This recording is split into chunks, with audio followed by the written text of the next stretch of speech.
ya juga. Yang mulia. Kita punya kuasa ini. Itu loh. Jadi jangan mendesak saya. Perkara ini didaftarkan secara ikon. Kalau kuasa ini tidak benar, ya ikut gak akan terima, majelis gak akan terima. Soal ditegur majelis, nggak fotografi media. Makanya jangan emosi dong, kita santai. Tapi jangan desak kita.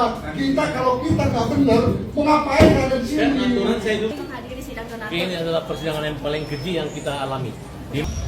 Kamu mau pilih uang diganti atau mereka masih penjara? Pilih mana? Nah, Agus maunya mereka di penjara gitu. Kecewa dan kecewa banget. Sangat kecewa. Saya aja belum sembuh, tapi harusnya manfaatnya buat saya, tapi dilemparkan manfaatnya buat yang lain gitu. Kemana itu moral dan etikanya? Itu aja sih. Udah amat sih. Ya udah apa aja yang pada diri saya udah semua salah sih, nggak ada yang benernya. Mau dari penampil dari ujung rambut sampai kaki, mau saya ngomong nggak ngomong, senyapur tetap aja salah. Ya biarin aja. Terserah mereka. Saya udah bodo amat sih. Udah itu aja sih. Saya juga nggak ngelihat juga. Ngapain saya peduliin juga sih. Emang saya ngelihat. Saya juga nggak ngelihat mau komenan mereka seperti apa juga, saya kan buta. Mereka aja yang komen-komen capek-capek, ngetik-ngetiknya buat apa, orang saya juga nggak ngelihat. Biarin aja hujatan, saya juga nggak peduli. Tadi hampir pingsan karena belum makan siang. Akhirnya kami makan siang dulu. Ya, itu. Maksudnya gimana ya? Udah mulai kelihatan siapa penjahat sebenarnya, ya. Dan kalian kan tahu kan siapa pelaku otak daripada semua ini. Mudah. Dia adalah orang yang paling mengambil keputusan dan paling bertanggung jawab dan paling mengambil semua resiko. Coba, saya nggak sebutin namanya. Inisial kalau nggak inisial. Inisial. Inisial? Iya. Ya, tunggu dulu lah. Aku sebut ceritanya itu. Karena katanya kalau para cerita itu orang berpikir senggolannya itu mantap, gitu kan. Pemilik yang mengaku memiliki donatur ini merasa tidak seribet ini. Apakah tidak punya pengalaman? Apalagi dia berpikir baik. Mungkin contohnya gini, gue nyaranin orang-orang untuk menyumbang Agus, seikhlasnya silahkan transfer ke rekening Agus. Nggak berpikir besar. Dia nggak berpikir sampai dia harus mengurus, kemudian dilaporin, kemudian harus ke sana meninggalkan keluarga, kemudian harus ngangkut-ngangkut barang, harus buka-buka baju, ya. Dan sekarang harus berantem nih sama ketua yayasan, mantan ketua yayasan. Nah, jadi kalau dulu kan dibuat mereka bersatu, kemudian berantem dengan Farhad Abbas. Nah, kalau sekarang Farhad Abbasnya udah sabar, nggak terlalu banyak ngomong, tapi antara mereka berantem. Yang satu menyatakan, uang itu 500 juta balikin. Yang satu nggak mau balikin. Lu belum sah, belum ada di SKAU-nya, belum ada kepengurusan. Tiba-tiba yang satunya ngancam instastory. Kemudian besoknya uang masuk di sana. Sekarang mantan ketua yayasan merasa ini nggak benar, nggak boleh. Yayasan kalau nggak ke vendornya nggak bisa, nggak boleh masuk pribadi beli-beli, nggak boleh. Gitu. Nah, itu kan catat. Sebenarnya rahasia keburukan, rahasia tentang pelanggaran-pelanggaran itu yang ungkap dan bongkar mereka sendiri. Nah, memang kalau dulu kisah perjuangan membela kaum lemah itu yang pertama, kaum lemah ini dilemahkan oleh orang yang kuat, orang yang pintar banget ya. Merekayasa, mengatur, menceritakan, menjelekkan, buzzer, semua pintar gitu. Sehingga kita yang betul-betul berjuang, kita yang serius itu kesannya nggak bagus. Bahkan ada satu kawan saya mengatakan, Farhad, kamu diketahuan satu dunia. Agus Salim kembali menghebohkan netizen.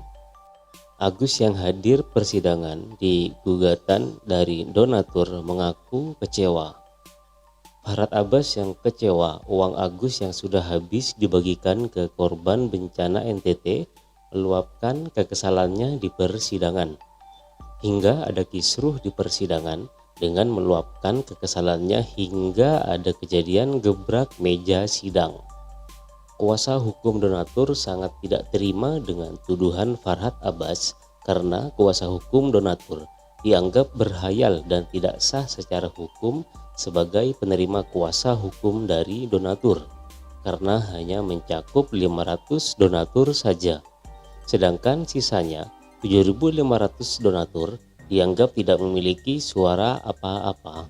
Namun, kuasa hukum donatur beranggapan tetap itu sah secara hukum dan itu adalah sebagai strategi dari mereka yang ujung-ujungnya mengakibatkan Agus tidak mendapatkan apa-apa. Kita berstrategi, ya kalau memang ini dianggap sebuah strategi kita, di mana adanya gugatan itu akhirnya membuat Agus tidak dapat apa-apa, itu tidak ada niatan awal kita seperti itu, gitu loh. Jadi proses ini memang berjalan sesuai dengan kondisi momentumnya. Ya, jadi strategi ini memang kita tidak merasa menang kok, kita tidak merasa menang dengan apa yang terjadi. Ya. Farhad Abbas kecewa dengan persidangan ini karena strategi kuasa hukum donatur yang di luar dari prediksi Farhad dan timnya. Farhad mengaku kesal karena dari beberapa pihak yang digugat tidak hadir tepat waktu dan tidak ada beberapa pihak yang tidak datang di persidangan.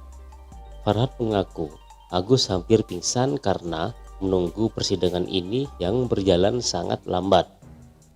Dengan cuitan Agus di media ketika diwawancara, netizen menganggap sikap Agus adalah candaan dan menjadi bahan tawa netizen karena tingkah Agus yang kocak dengan gaya rambut barunya.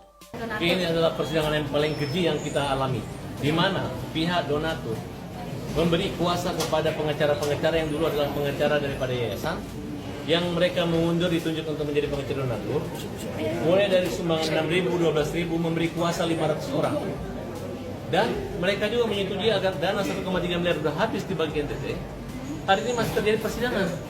Saya minta segera lu cabut, karena bagaimana orang menggugat, turut tergugatnya adalah Menteri Sosial, Agus Salim, yayasan juga digugat sama dia. Padahal dia dulu adalah pengacara yayasan. Boleh nggak itu pengacara mantan ini tiba-tiba menggugat itu? Itu aja udah kelihatan. Nah itu saya pertanyakan. Dan mereka setuju dan menerima laporan menyatakan itu sudah benar. Kemudian mereka membuat laporan kepada Menteri Sosial. Mereka masih menggugat Menteri Sosial. Nah hari ini mereka datang terlambat. Nah jadi ingat, catat siapa-siapa saja pengacara donatur dan siap-siap termasuk donaturnya kita akan laporkan bahwa kalian main-main hanya mempermalukan Agus, ya itu yang 500, tapi yang 7.500 kita anggap masih positif. Bahkan uang kalian saat ini digunakan untuk menyumbang dan lagi berproses oleh tim pembela kaum lemah ini semua. Ini kawan-kawan semua yang siap membela Agus.